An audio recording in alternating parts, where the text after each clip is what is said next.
ito kay Useful ay isang advice ko lang. Karamihan dito sa ating mga content creators ay nakapokus sa kapwa content creators. Hindi ko sinasabing mali ang makipag-engage, makipagkaibigan o makipag-collab sa kapwa content creator natin. Ang ibig ko lang sabihin, hindi mo makukuha ang target audience mo kung patuloy kang nakapokus sa hindi naman interesado sa mga content mo.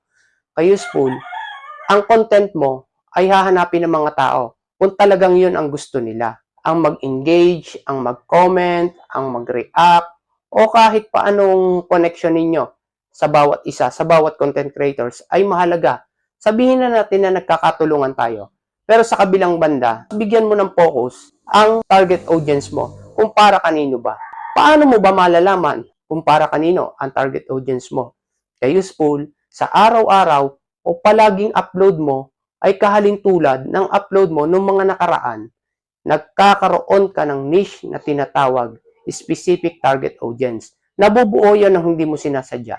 Basta mag-focus ka lang kung anong content ang nasimulan mo, tuloy-tuloy, at yung mga interesado sa klase ng content na yon ang patuloy na susubaybay sa mga content mo.